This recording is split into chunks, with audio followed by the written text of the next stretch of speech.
ಮನುಕುಲದ ಅನಂತ ಜನ್ಮಗಳ ದುರಿತ ದೋಷಗಳನ್ನು ಪರಿಹಾರ ಮಾಡತಕ್ಕಂಥ ಮಹಾಪುರಾಣ ತಾವು ಬಹಳ ಭಕ್ತಿಯಿಂದ ಕೇಳ್ತಾ ಇದ್ದೀರಿ. ನಿನ್ನೆ ಶಿವಯೋಗಿಯ ಜನನ, ಕೈಲಾಸದ ಪರಮಾತ್ಮನ ಸನ್ನಿಧಾನದ ಮಹೇಶ್ವರ ಲಿಂಗದಲ್ಲಿ ಉದ್ಭವವಾಯಿತು, ಜನನವಾಯಿತು.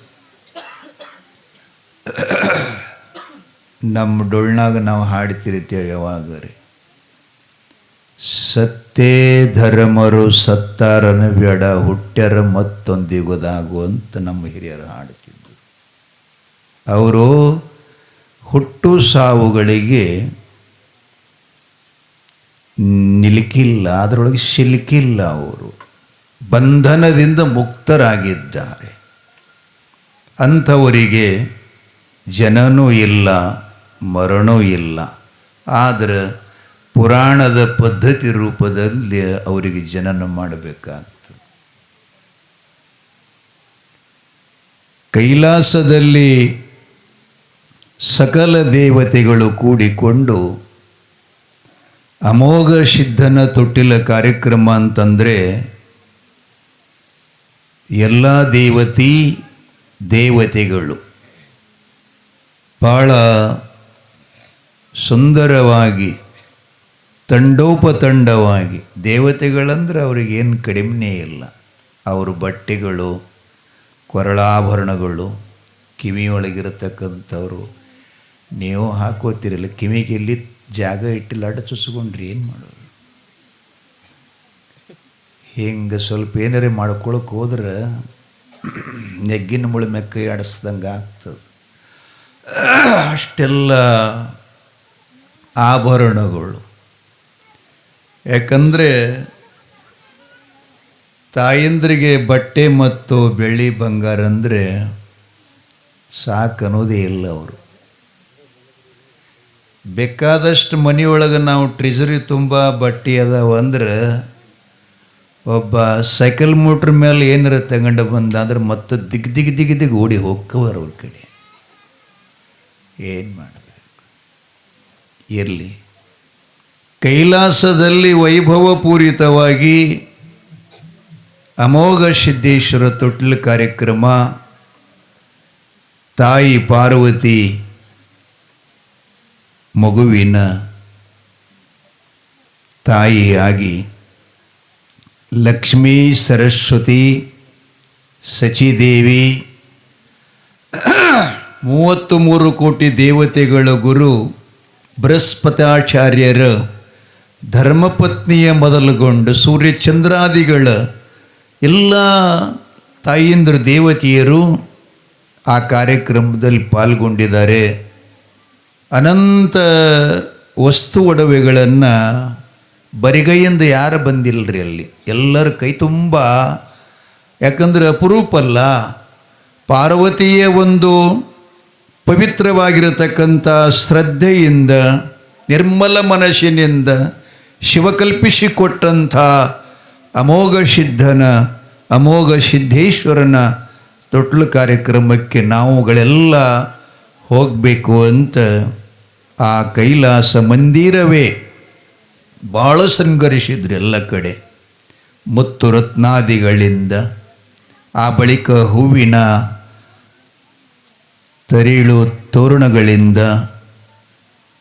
ವೈಭವದಿಂದ ತೊಟ್ಲು ಕಾರ್ಯಕ್ರಮ ಏರ್ಪಾಡು ಮಾಡ್ತಾರೆ, ಚಾಲು ಮಾಡ್ತಾರೆ.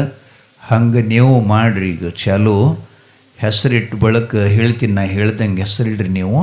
ಆ ನಂತರ ಮತ್ತೆ ಚರಿತ್ರೆ ಮುಂದುವರಿಸೋಣ. ಒಂದು 5 ಜನ ತಾಯಿಂದರು ಎದ್ದು ನಿಲ್ರಿ, ಕಾರ್ಯಕ್ರಮ ಚಾಲು ಮಾಡಿರಿ, ಪ್ರಾರಂಭ ಮಾಡಿರಿ, ಬೇಗ ಹೇಳ್ರಿ, ಯಾರೂ ಮಾತಾಡಬೇಡ್ರಿ.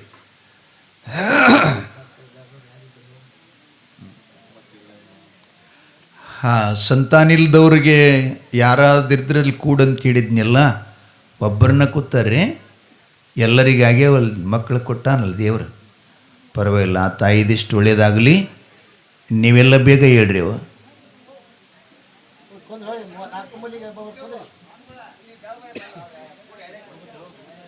ನೀವು ಹೋಗ್ರಿಪ್ಪ ಮೊದಲೇ ಅವ್ರು ನೆಬಸ್ರಿ.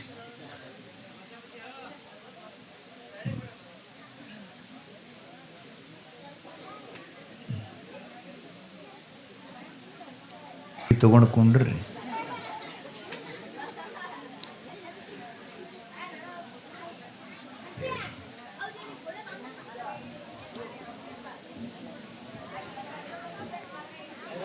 ನಿಮ್ಮದೆಲ್ಲ ಪುಣ್ಯ ದೇವ. ಈ ಪುರಾಣ ಭಾಳ ಕಡೆ ನಡೆಯಂಗಿಲ್ಲ. ವಿಶೇಷ ಅಮೋಘ ಸಿದ್ಧ ಅಂದರೆ ಮಹಾಪುರುಷ. ನೀವೇನಿಚ್ಛ ಮಾಡ್ತೀರಿ ಅದನ್ನು ಕೊಡತಕ್ಕಂಥ ಸಾಮರ್ಥ್ಯ ಉಳ್ಳವ. ಅವನ ಕಡೆ ಉದುರಿ ಇಲ್ಲ.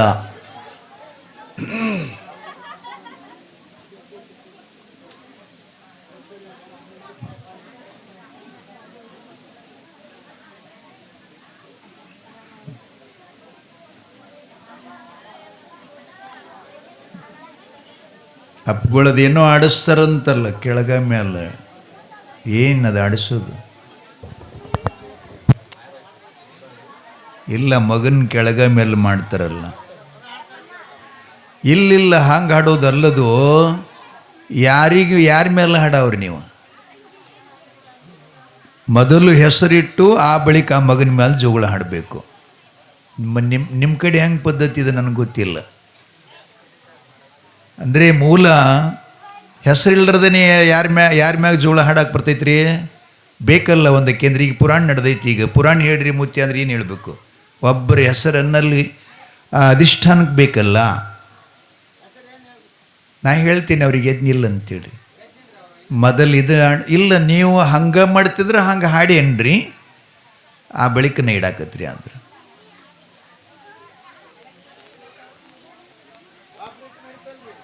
ಇಬ್ಬರು ಬೇಕ್ರಿ, ಅತ್ತ ಇತ್ತ ಇಬ್ಬರು ಬೇಕು. ಆಚೆ ಕಡೆ ಈಚೆ ಕಡೆ ಇಬ್ಬರು ಬೇಕು. ಆ ಕೂಶಿನ ಕೈಯಾಗ ತೊಗೊಂಡು ತೊಟ್ಟಲ್ ತೆಳಗ ಮೇಲೆ ಆಡಸ್ರಿ. ಅದೇನಂತಾರಲ್ಲ, ಕರ ಚುಚ್ಚಿ ಮರ ಚುಚ್ಚಿ ಖಾರಿಕೆ ಹೇರ ಬದಾಮಿ ಹೇರ ಏನಂತಿಲ್ಲ, ಹಂಗೆ ಅನ್ಬೇಕವೆಲ್ಲ. ಡಬ್ಬಣ ಬಬ್ಬಣ್ರಿ ಅದು ಆಡಿಸೋದು.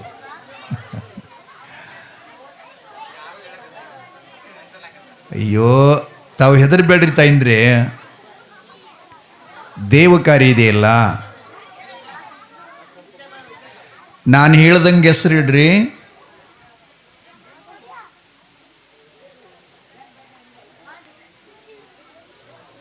ಮೊದಲು ಖುಷಿನ್ ತಗೊಂಡು ಖಾರಿಕೀರ ಬದಾಮೀರ ಅಂತನ್ರಿ ಅದನ್ನು ಕೂಡ್ರಿ ಅವ್ರ ಕೈಯಾಗ.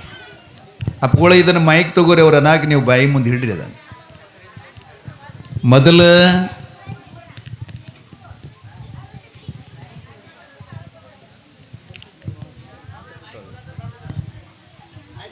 ಅಪ್ಪಗಳು ಮೈಕ್ ಕೂಡ್ರಿ ಅದನ್ನು.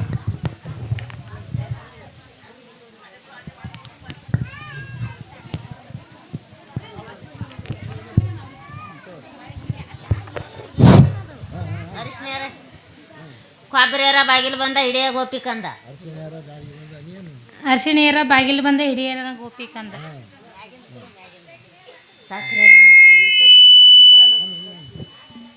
ಸಕ್ರಿಯರ ಬಾಗಿಲು ಬಂದ ಹಿಡಿಯ ಗೋಪಿಕಂದ.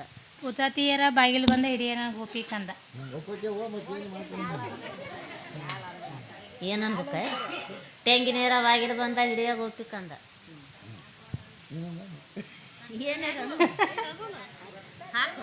ಈ ಸಂಸ್ಕೃತಿಯನ್ನು ಮುಳುಗುವ ಸಂಭವ ಇದೆ. ಅದನ್ನು ಪ್ರತಿಯಾಗಿ ಚಿಗಿಲಿ ಅಂಥೇಳಿ ಇವೆಲ್ಲ ನಿಮಗೆ ಸಾಂಸ್ಕೃತಿಕ ಮಾಡಿ ತೋರಿಸೋದು.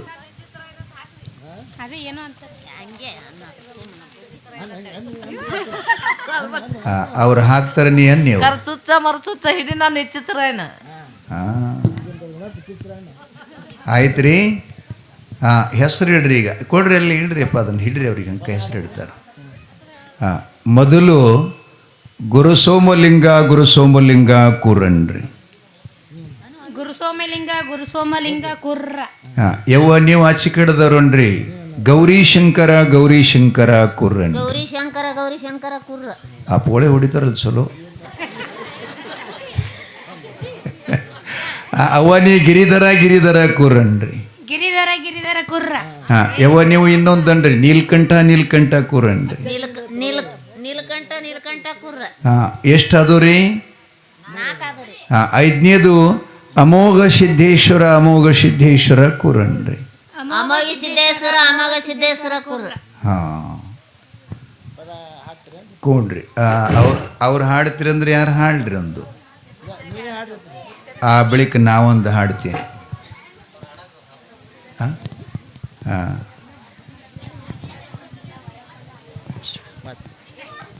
ಒಂದಿಗೆ ಎಚ್ಚರಿಕೆ ಮತ್ತು ತಾಕೀತ್ರಿ. ನಾ ಜೋಗುಳ ಪದ ಹಾಡದೆ ಅಂತಂದ್ರೆ ನೀವೆಲ್ಲರ ಹಿಂದೆ ಅನ್ಬೇಕು. ಯಾರು ಅನ್ನಂಗಿಲ್ಲ ಅವ್ರಿಗೆ ಹೇಲಗೋಗಿರ್ ಕೊಡಂಗಿಲ್ಲ ನೋಡ್ರಿ.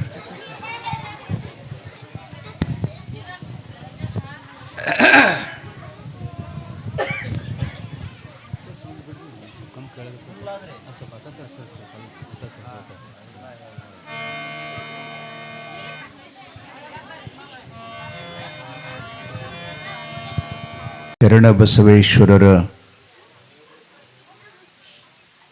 ಜೋಗುಳ ಗೀತೆಯನ್ನು ಹಾಡಿದ ತಾಯಂದ್ರಿಗೆ ತುಂಬ ಧನ್ಯವಾದಗಳು. ಕೈಲಾಸದಲ್ಲಿ ಸಕಲ ದೇವತೆಯರು ಜೋಗುಳ ಪದ್ಯದೊಂದಿಗೆ ನಾಮಕರಣ ಮಾಡಿ ಪ್ರಸಾದ ಸ್ವೀಕರಿಸಿ ತಾವು ತಂದಂತಹ ಎಲ್ಲ ಒಡವೆಗಳು ಅಮೋಘ ಸಿದ್ಧರಿಗೆ ತೊಡಿಸಿ ಹೆಸರಿಟ್ಟು ಗುಗ್ಗರಿಯನ್ನು ಸ್ವೀಕರಿಸಿ ಅತ್ಯಂತ ಸಂತೋಷಭರಿತರಾಗಿ ತಮ್ಮ ತಮ್ಮ ಸ್ಥಾನಗಳಿಗೆ ತೆರಳಿದರು, ಅಂದರೆ ಹೋದರು. ಈ ಕಡೆ ಕೈಲಾಸದಲ್ಲಿ ಅಮೋಘ ಸಿದ್ದೇಶ್ವರರು ತಮ್ಮ ಬಾಲಲೀಲೆಯನ್ನು ತಾಯಿ ಪಾರ್ವತಿಯ ಸನ್ನಿಧಾನದಲ್ಲಿ 7 ಯುಗಗಳ ಪರ್ಯಂತರವಾಗಿ ಮಾಡಿದ ಭಕ್ತಿಯ ಫಲವೋ ಸಾಮರ್ಥ್ಯವೋ ತಿಳಿಯುವುದು. ಆ ಮಗನಲ್ಲಿರತಕ್ಕಂಥ ತೇಜಸ್ಸು, ಮುಖದ ಕಾಂತಿ ಹುಣಿವೆಯ ಚಂದ್ರನಂತೆ ಬೆಳೀತಾ ಬೆಳೀತಾ ಬೆಳೀತಾ ಬೆಳೀತಾ ಹೋಗ್ತಾ ಇದ್ದಾನೆ. 7 ತಿಂಗಳ ಮಗ 7 ವರ್ಷದವನಂಗ ಕಾಣ್ತಾ ಇದ್ದಾನೆ. ಮಗು ಅಮೋಘ ಸಿದ್ದೇಶ್ವರ 10ನೇ ವರ್ಷದಲ್ಲಿ ಪಾದಿಡ್ತಾ ಇದ್ದ. ತಾಯಿ ಪಾರ್ವತಿ ಬಹಳ ಸಂತೋಷ ಪಡುತ್ತಿದ್ಲವನ ಆಟ ಪಾಠಗಳನ್ನು ನೋಡಿ. 12ನೇ ವರ್ಷದಲ್ಲಿ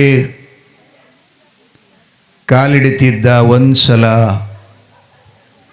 ತಾಯಿ ತನ್ನ ಮಗನ ತೊಡೆ ಮೇಲೆ ಕೂಡಿಸಿಕೊಂಡು ವಾತ್ಸಲ್ಯದಿಂದ ಅವನಿಗೆ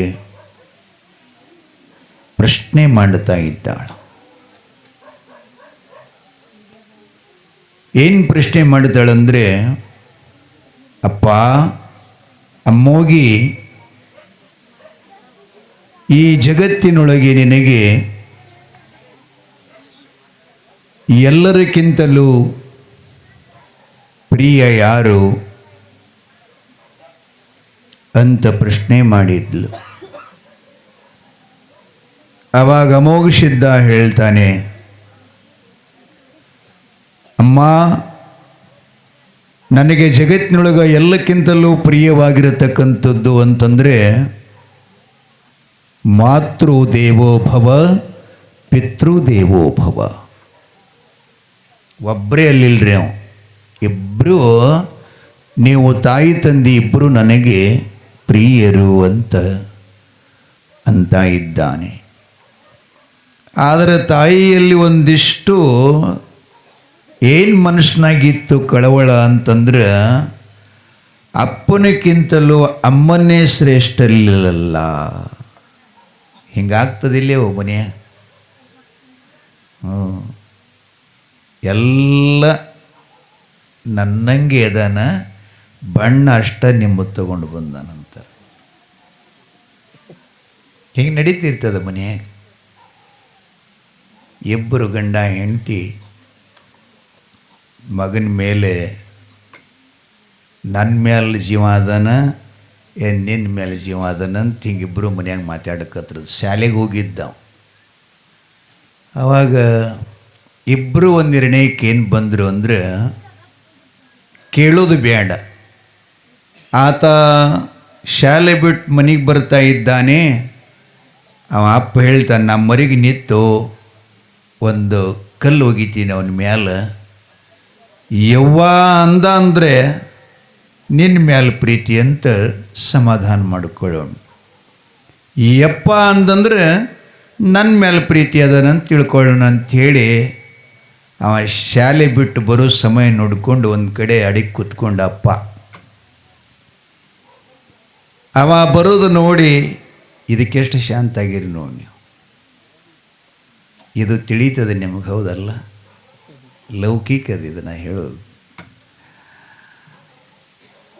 ಮರಿಯಾಗಿ ಕುತ್ಕೊಂಡು ಅವ ಶಾಲೆ ಪಠ್ಯಪುಸ್ತಕ ಹೆಗಲ್ ಚೀಲ ಬಗಲಿಗೆ ಹಾಕ್ಕೊಂಡು ಹೊರಟಿತ್ತು ಮಗು. ಪುಟ್ಟ ಪುಟ್ಟ ಹೆಜ್ಜೆ ಇಡುತ್ತಾ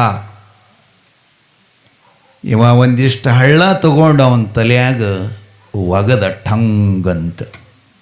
ಹೊಳ್ಳಿ ನೋಡ್ದ, ಅವ ಯವ್ವನೂ ಅಲ್ಲಿಲ್ರಿ, ಯಪ್ಪನೂ ಅಲ್ಲಿಲ್ಲ. ಏನಂದ್ರೆ ಯಾವ ಸುಳಿ ಮಗ ಹೊಡೆದ ಅಂತತ್ತ.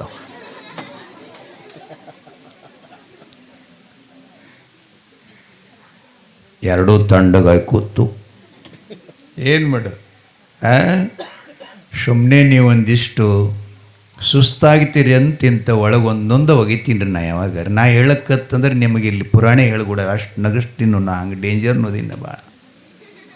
ಆದ್ರೆ ಪುರಾಣ ನೇಮೇನಪ್ಪ ಅಂತಂದ್ರೆ ಜೀವಿಗಳ ಕಲ್ಯಾಣ, ಧರ್ಮದ ಉತ್ಥಾನ, ನೀತಿಯನ್ನು ಪ್ರಬಲವಾಗಿ ಅದನ್ನು ನಮ್ಮಲ್ಲಿ ಅಳಗಡಬೇಕು. ಪುರಾಣ ಉದ್ದೇಶನ ಹಿಂಗದ, ಸುಮ್ಮನೆ ಏನರ ಹೇಳಿ ಹೋಗುವುದಲ್ಲ.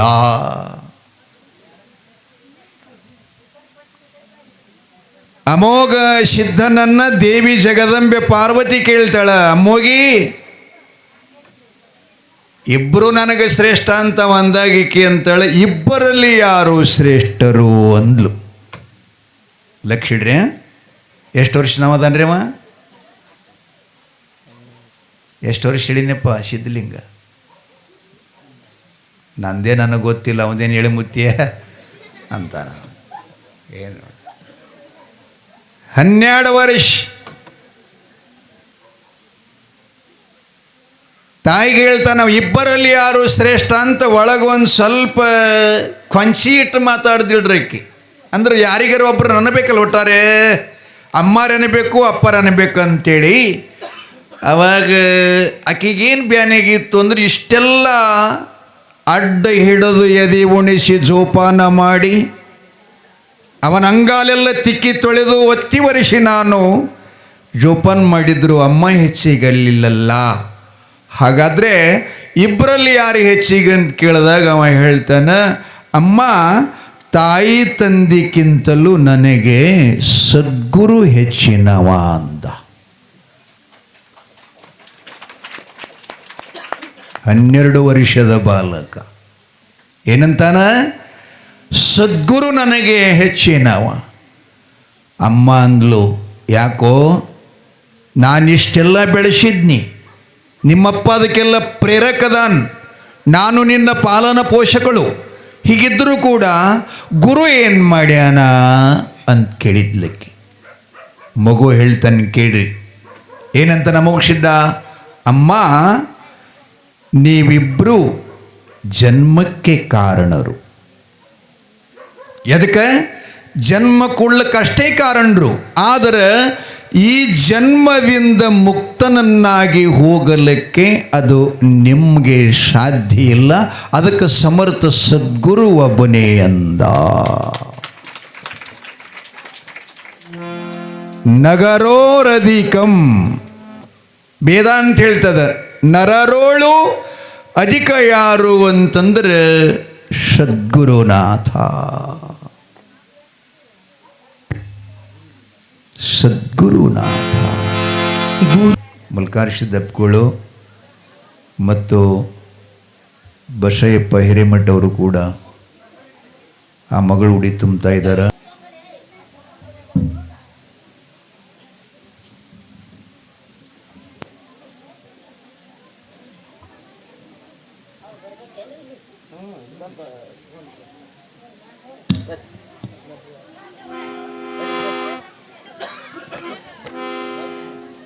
ಎರಡು ಬಾಳೆಹಣ್ಣ, ಎರಡು ಉತ್ತತ್ತಿಡ್ರಿ ಅವ್ರ ಹುಡ್ಯಾಗ ಒಬ್ಬೊಬ್ಬರಿಗೆ.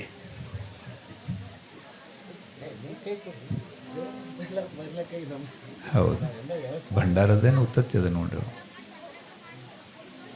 ಒಬ್ಬರು ಹುಡ್ಯದಾಗ ಹಾಕ್ರಿ ಎರಡು ಬಾಳೆಹಣ್ಣ, ಎರಡು ಉತ್ತತ್ತಿ. ಇಬ್ರು ಕೈ ಹಚ್ಚಿರಿಪ್ಪ, ನೀವು ಹಚ್ಚ್ರಿ. ಜೈ ಮಂಗಲಂ ಜೈ ನಮ ಪಾರ್ವತೇ ಶಿವ ಹರ ಹರ ಮಹಾದೇವ.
ಎಲ್ಲರಿಗೂ ಶುಭವಾಗಲಿ. ಒಂದು 10 ನಿಮಿಷ ಇಲ್ಲ, ಅದನ್ನು ತಿನ್ಬೇಕ್ರಿ ಅವರು. ತಾಯಂದ್ರೆ ಸ್ವಲ್ಪ ಲಕ್ಷ ಕೊಟ್ಟು ಕೇಳ್ರಿ. ಗುರುಗಳಿಂದ ಬಾಳೆಹಣ್ಣು ಮತ್ತು ಉತ್ತತ್ತಿಯನ್ನು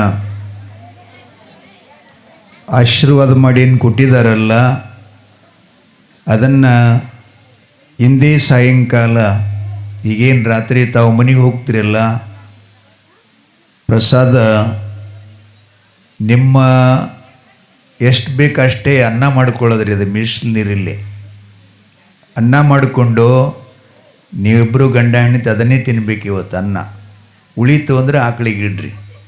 ಆ ಬಳಿಕ ಇದೇನು ಬಾಳೆಹಣ್ಣ ಖಾರಿ ಕೊಟ್ರಲ್ಲ, ಅದನ್ನು ತಾಯಂದ್ರೆ ಒಬ್ಬರೇ ತೊಗೋಬೇಕು, ಅದನ್ನು ಮಲ್ಕೊಳ್ಳೋ ಮುಂದೆ. ಅಷ್ಟು ಮಾಡಿಬಿಡ್ರಿ. ಅಮೋಘಸಿದ್ದೇಶ್ವರ ನಿಮಗೆ ಒಳ್ಳೇದು ಮಾಡ್ತಾನೆ. ರವಿವಾರಕ್ಕೊಮ್ಮೆ ಉಪವಾಸ ಮಾಡಿರಿ ಅವನ ಹೆಸ್ರ ಮೇಲೆ. ಅವತ್ತು ಉಪವಾಸ ಮಾಡಿ ಚಿಂತನ ಉಪವಾಸ ಮಾಡಿ ಸಾಯಂಕಾಲ ಸ್ನಾನ ಪೂಜೆ ಮಾಡಿ ಜಗಲಿ ಮೇಲೆ ಕಾಯಿ ಕರ್ಪೂರ ಮಾಡಿ ಮತ್ತೆ ಆ ಪ್ರಸಾದ ಹಂಗೆ ರಾತ್ರಿನ ಊಟ ಮಾಡ್ತಾ ಹೋಗ್ರಿ. ಇದು ಎಲ್ಲ ಲಿಂಗ ಮುತ್ಯನ ಬರೋ ಜಾತ್ರೆ ತನಕ ನಿಮಗೆಲ್ಲ ಭಗವಂತ ಒಳ್ಳೇದು ಮಾಡ್ತಿರ್ತಾನೆ.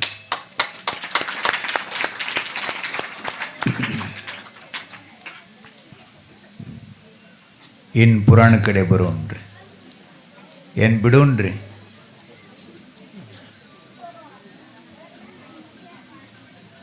ಸಮಯನೂ ಆಗ್ಯದಲ್ಲ.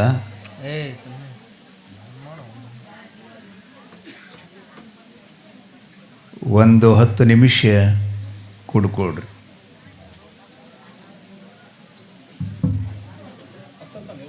ಹತ್ತಿರ ತಾನೆ ಹೇಳೋಣ್ರಿ. ಮಾತುಗಳು ಮತ್ತೆ ನಾಳೆ ನೀವು ಹತ್ತಿ ಹೊಲದಾಗ ಇಲ್ಲೆಲ್ಲ ಬಂದ್ ಮಾಡ್ರಿ. ಜೆರಿಟಿಗೆ ಸಂತಿ ಎಂದದೇವು ಇವತ್ತೇ ಅಲ್ಲ, ಈಗ ಮಾಡೇ ಬಂದಿರಿ ಇಲ್ಲ, ಮೋರುಟಿಗೆ ನಾಳೆ ಹೋಗೋವ್ರಿ. ಅದನ್ನ ತಯಾರದಾಗಿದ್ದೀರಿ ನಂಗಾತ. ಇರಲಿ. ಕೈಲಾಸದಲ್ಲಿ ಪಾರ್ವತಿಯು ಮಗನನ್ನ ಕುರಿತು ಬಹಳ ಸುಂದರವಾದಂಥ ಪ್ರಶ್ನೆ ಮಾಡಿದಾಳೆ. ನಮ್ಮ ಇರುವರಕ್ಕಿಂತಲೂ ಶ್ರೇಷ್ಠರು ಯಾರು ಅಂತ ಪ್ರಶ್ನೆ ಮಾಡಿದಾಗ ಅಮೋಘ ಸಿದ್ದೇಶ್ವರ ಹೇಳ್ತಾನೆ, ಅಮ್ಮ, ನಿಮ್ಮಿಬ್ಬರಿಗಿಂತಲೂ ನನಗೆ ಗುರುನೇ ಶ್ರೇಷ್ಠ. ಗುರುವಿನ ಸೇವೆಯೇ ನನಗೆ ಅಮೂಲ್ಯ, ಅದನ್ನು ಬಿಟ್ಟು ಮತ್ತೇನಿಲ್ಲ ಅಂತ ಹೇಳ್ತಾ ಇದ್ದಾನೆ. ಅಂತಹ ಕಾರ್ಯ ಗುರುವಿನಲ್ಲಿ ಏನದ ಅಂತ ಮರು ಪ್ರಶ್ನೆ ಮಾಡ್ತಾ ಇದ್ದಾಳ. ಅವಾಗ ಅಮೋಘ ಸಿದ್ಧ ಹೇಳ್ತಾನೆ, ಒಂದು ಗೀತೆ ಇದೆ, ಗುರು ತೋರಿಸದಲ್ಲದೆ ಕಾಣಿಸದಣ್ಣ ಸಾರೆ ಚೆಲ್ಲದ ಮುಕ್ತಿ ಅಂತ. ನಿನ್ನೆ ಒಂದು ಹಾಡ್ಯಾರವರು, ಗುರುವಿನ ಗುಲಾಮನಾಗುವ ತನಕ. ಈಗಲೇ ಹಾಡಿದರು, ಗುರುವಿನ ಕರುಣೆ ಹೇಗಿದ್ದರೇನು ಗುಲಾಮನಾಗಲೇಬೇಕು. ಇನ್ನೊಬ್ಬರು ಹೇಳ್ತಾರೆ, ಶಾಸ್ತ್ರದಲ್ಲಿ ನಿಜಗುಣ ಶಿವಯೋಗಿಗಳು 6 ಗ್ರಂಥವನ್ನು ರಚನೆ ಮಾಡಿದರು. ಕೈವಲ್ಯ ಪದ್ಧತಿ, ಅನುಭವ ಸಾರ, ವಿವೇಕ ಚಿಂತಾಮಣಿ, ಪಾರಮಾರ್ಥ ಗೀತಾ ಅಂತ ಬರ್ತಾವ್ರಿ. ಆ ಕೈವಲ್ಯ ಪದ್ಧತಿ ಒಳಗೆ ಏನು ಹೇಳ್ತಾರೆ, ಮೊದಲನೇ ಪದ್ಯ ಅಂತಂದರೆ, ಶ್ರೀ ಗುರು ವಚನೋಪದೇಶವ ನಾಲಿಸಿದಾಗಳಹುದು ನರನಿಗೆ ಮುಕುತಿ ಅಂತ ಹೇಳ್ತಾರೆ.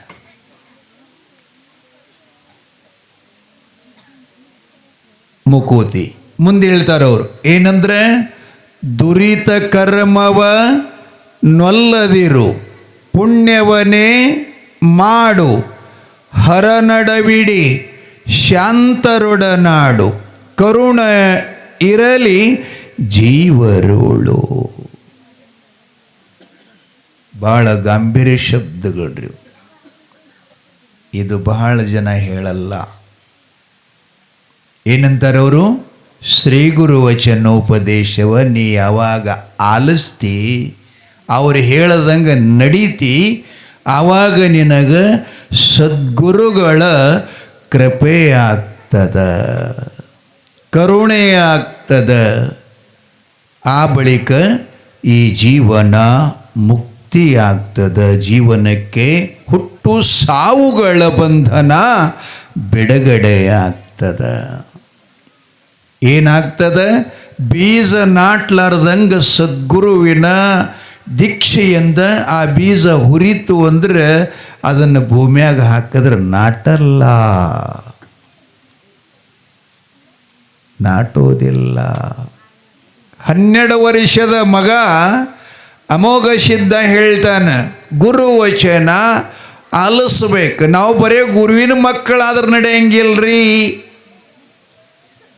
ಒಬ್ಬ ಗುರು